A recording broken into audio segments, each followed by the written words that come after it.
হচ্ছে সব থেকে বড় প্রমাণ। আর একটা টিভি বেরিয়েছে, তার নাম হচ্ছে বঙ্গ টিভি, কলকাতায় আছে। এই যে কার দালাল এটা আমি ভালো করে জানি। এই বেশিরভাগ মৌলবীদের বিরুদ্ধে এইগুলো বানায় ভিডিওগুলো, এই বঙ্গ টিভি, ইসলামের বিরুদ্ধে, মুসলিমদের বিরুদ্ধে। এই বঙ্গ টিভিকে বলবো, তোমার যদি বাপের হিম্মত থাকে একবার খালি নাজিয়া ইলাহি খানের সাথে বসাও, প্রশাসন রেডি করে। তোমার যটা মিডিয়া থাকবে, আমার 50টা মিডিয়া থাকবে, ইউটিউবার লাইভ চলবে, পশ্চিম বাংলার মানুষ দেখবে। আমি ইয়াসিন যদি প্রমাণ না করতে পারি যে ও মুসলিম নয়, আমি আর জীবনে সমাজের বুকে বক্তব্য দেবো না, আমি মাদ্রাসাতেই ঢুকে যাব জীবনে। এটা আমার চ্যালেঞ্জ।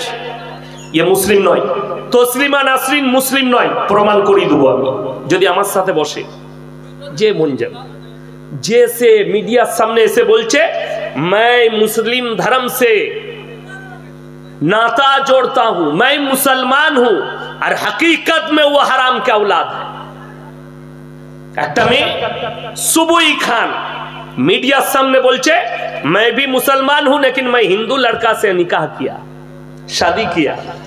तुम्हें तो ये पता होनी चाहिए कि किसी गैर मर्द को दूसरी धर्म के लड़के को अगर निकाह करना चाहती हो तो पहले उसको कलमा पढ़नी चाहिए। बगैर कलमा पढ़े तू मुसलमान नहीं रह सकती है, ना निकाह हो सकता है।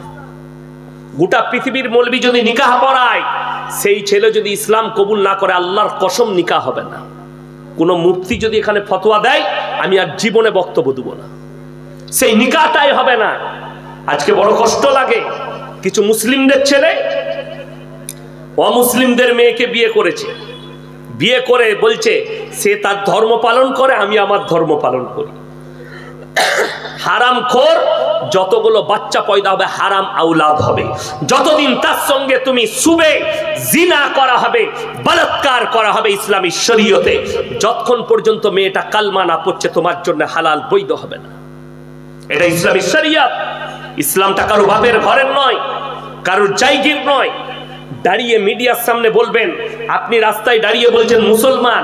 আজকে বুঝিয়ে দিই, আমি যে বললাম 30 কোটির মধ্যে 10 কোটি মুসলমান আছে নাকি সন্দেহ আছে, আপনার এইখানে প্রমাণ দিয়ে যাব জৌলসপুরে, আপনি অবাক হবেন।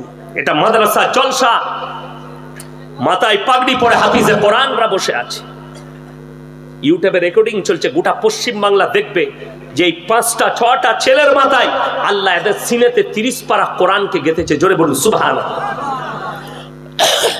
এরপরেও পৃথিবীর কিছু বেঈমান কাফের উঠে পড়ে লেগেছে, हम কোরআন को मिटा देंगे, আমি ইসলামকে মিটিয়ে দেব। আসামের মুখ্যমন্ত্রী হিমন্ত বিশ্ব শর্মাজি डायरेक्ट मीडिया सामने बोलছে इस्लाम मिट जानी चाहिए, कुरान मिट जाना चाहिए, और करुणा की तरह इस्लाम मिट जानी चाहिए। मेरे दोस्त, जरा इतिहास उठाकर देख लो, फिरौन आया था मूसा को मिटाने, खुद मिट गए। नमरूद आया था इब्राहिम को जलाने, खुद खत्म हो गए। और तुम आए हो कुरान को मिटाने। तुमसे पहले 200 साल तक राज किया हिंदुस्तान में अंग्रेजों के बच्चे ने, उन लोग भी नहीं पाए। इंग्रेजरा पेरेছে কোরআনকে মিটাতে, 200 বছর রাজত্ব করেছে। 56,000 আলেমের গর্দন তারা গাছের মধ্যে ঝুলিয়েছে ফাঁসির মঞ্চে। আল্লাহর কসম তারপরেও মিটাতে পারেনি। আর তুমি বলছো 2 দিন এসে 3 দিন মুখ্যমন্ত্রী হয়ে তুমি বলছো আমি কোরআনকে মিটিয়ে দেবো। তাইলে কোরআনের ওয়াদা শুনেলেন যারা মুসলমান বসেছেন, আজকে ঈমান সবাই মজবুত করবো। জোরে বলুন ইনশাআল্লাহ। কোন দিক দিয়ে? যারা বলছে মিডিয়ার সামনে, আর যাদেরকে টিভিতে দেখতে পাচ্ছেন, মোবাইলে, ফেসবুকে, যারা বলছে ইসলাম মিট জানি চাইয়ে, ইসলাম কো মিটা দেंगे, দিলটাকে মজবুত করুন। কারুর ভাষায় আর কারুর মুখের কথাতে ইসলাম মিটবে না, ঠিক কি না? কথা বলে আল্লাহর ওয়াদা সত্য না মিথ্যা? আরো জোরে বলুন, আমি কানে কালা। আল্লাহর ওয়াদা যদি সত্য হয় তা ওয়াদা শুনেলেন, ফালান তাজিদ লিসুন্নাতিল্লাহি তাবদীলা। কিয়ামত পর্যন্ত আমার বিধানের একটা জের জবরকে মিটাবার ক্ষমতা পৃথিবীর কোনো শক্তির নাই। জোরে বলুন সুবহানাল্লাহ। শুধু তাই নয়, আমার আল্লাহ রাব্বুল আলামিন এই কোরআনকে অবতীর্ণ করলেন আর কোরআন সম্পর্কে বললেন ইন্না নাহনু নাযালনা যিকরা ওয়া ইন্না লাহুল হাফিজুন। হে আমার নবী, এই কোরআনকে আমি আল্লাহ অবতীর্ণ করিলাম, এই কোরআনের হিফাজতের দায়িত্ব আমি আল্লাহ নিজে নিলাম। যদি বলুন সুবহানাল্লাহ। কোরআনটা মায়েরা মনে করে জুজদানে লেপটি আলমারিতে ভরে রেখেছি, আমার মতো হিফাজত কেউ করেনি। দুট মসজিদে জুজদানে লেপটিয়ে কোরআন তাকে ভরে রেখে দিয়েছেন আলমারিতে, আপনি বলছেন আমি কোরআনটা হেফাজত করেছি। মিথ্যা কথা। কোরআন ওই জায়গায় আল্লাহ হেফাজত করে। একটা বাড়িতে আগুন লেগে গেলে কোরআনটা জ্বলবে না? জ্বলবে না, পুড়ে যাবে। কোরআনটা পুড়ে যাবে। আপনারা যেগুলো ফেসবুকে দেখছেন না, ওগুলো গুমরাহি, কারণ বশত কোরআনটা পড়ে। আমরা কোরআনকে দাফন করি না পুরনো কোরআনকে? কথা বলে না, ছিঁড়া কুড়া। আচ্ছা, 5 বছর পরে সেই কোরআনটার আর কোনো অস্তিত্ব থাকবে? মাটি করলে মিটে যাবে। আমি বলে যাচ্ছি, আল্লাহ কোরআনটা ওই কাগজের মধ্যে হেফাজত করেননি। একটা ঈশ্বরচন্দ্র বিদ্যাসাগর বই লিখেছেন বর্ণ পরিচয়, যেটা আমরা বাচ্চাদিকে পড়াই, ঠিক কিনা? বর্ণ পরিচয় বইয়ের নামটা জানেন না? এখানে যদি কোনো বাপের বেটা মাস্টার, ডাক্তার, প্রফেসর, ইঞ্জিনিয়ার কোনো স্টুডেন্ট থাকেন, বিনা ভুলে কেস শোনাতে পারবেন এই বর্ণ পরিচয় চুটি বইটা একজন দাঁড়িয়ে বলুন। আমার পকেটে যা টাকা বেরোবে তোমাকে চা খেতে দিয়ে দেব। বর্ণ পরিচয়টা একটা পাবেন না। তুমি যে স্কুলের বই পড়ো, একটা বিনা ভুলে তুমি মুখস্থ করেছো এরকম একটা বই নিয়ে চলে এসো। আর আল্লাহ তাআলা 30 পারা কোরআনকে হাফিজে কোরআনদের সিনেতে গেঁথে দিয়েছে।